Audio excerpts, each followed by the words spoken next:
여러분, 이런 뉴스 한 번쯤 보신 적 있으실 겁니다. 출근한 가족이 퇴근하지 못하는 사고.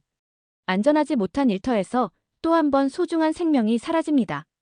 이런 비극을 막기 위해 최근 정부가 초고액 과징금을 부과하고 중대재해 발생 기업은 공공조달 입찰을 막고 중대재해 발생 기업에서 기관 투자금을 뺀다는 내용입니다.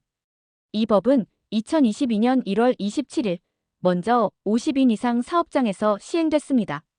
그리고 이제 2024년부터는 5인 이상 사업장까지 적용됐습니다. 중대재해가 발생했을 때 더 이상 몰랐다고 말할 수 없게 된 거죠. 중대재해처벌법의 핵심은 단순합니다. 사고가 나면 그 책임을 명확하게 묻고 기업이 근본적으로 안전관리에 힘쓰도록 만드는 겁니다. 그래서 대표이사나 경영책임자까지 강력하게 처벌할 수 있도록 규정돼 있습니다. 개인 사업자나 경영책임자는 중대재해가 발생하면 징역형을 받을 수 있습니다. 법인과 기관은 수억, 수십억 원의 벌금을 내야 할 수도 있습니다. 단순히 돈으로 끝나는 게 아니라 형사책임까지 진다는 점에서 이전 산업안전보건법과는 차원이 다릅니다. 그렇다면 기업은 무엇을 준비해야 할까요? 6가지 핵심을 기억하셔야 합니다. 첫째, 안전보건관리체계 구축입니다.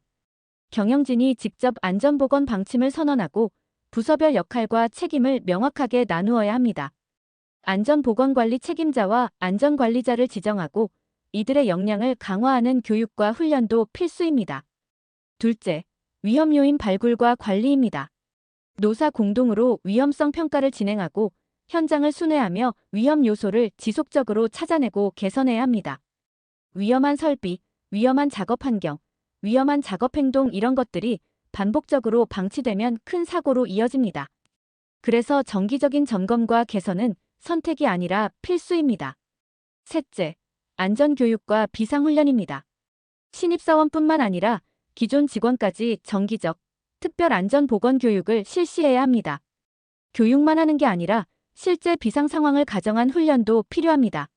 화재, 폭발, 질식사고 같은 비상 시나리오를 만들어서 훈련해야만 합니다. 특히 작은 사업장은 매일 아침 5분, 10분씩 하는 툴박스 미팅 TBM 같은 방식으로라도 계속 안전을 강조해야 합니다.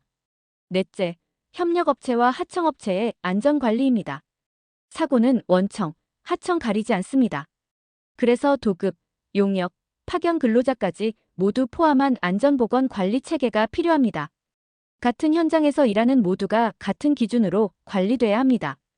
다섯째, 비상대응 체계 구축입니다. 사고가 발생했을 때 즉시 보고하고 신속하게 대처할 수 있도록 비상연락망, 매뉴얼을 준비해야 합니다. 응급처치 방법, 신고 절차, 재발 방지 대책까지 미리 체계화해둬야 합니다. 여섯째, 모든 활동의 문서화입니다. 법적 책임을 피하기 위해서도 재발을 막기 위해서도 모든 교육자료, 점검 기록, 위험성 평가 자료를 철저하게 남겨야 합니다. 그런데 문제는 중소기업입니다. 현실적으로 예산도 인력도 부족합니다. 우리는 사람도 없고 돈도 없는데 이걸 다 어떻게 해? 많은 중소기업 사장님들이 이렇게 고민하실 겁니다. 그래서 해답이 바로 전문가 컨설팅입니다. 첫째, 컨설팅을 통해 현장 실사와 맞춤형 솔루션을 받을 수 있습니다. 현장의 위험 요인을 정확히 진단하고 법적으로 필요한 시스템과 문서를 설계해줍니다. 둘째, 법령 개정 상황, 최신 판례, 업종별 우수 사례까지 제공받을 수 있습니다. 항상 변화하는 법 규정을 기업이 직접 챙기기는 어렵거든요. 셋째, CEO 세미나나 리더십 교육을 통해 경영진의 안전의식을 높이고 기업 문화 전반에 안전이 스며들게 할 수 있습니다. 넷째, 사고 발생 시 보고서 작성, 정부기관 대응, 재발 방지 대책까지 지원받을 수 있습니다. 이걸 잘못하면 행정처분이나 벌점, 심지어 형사처벌까지 이어질 수 있죠.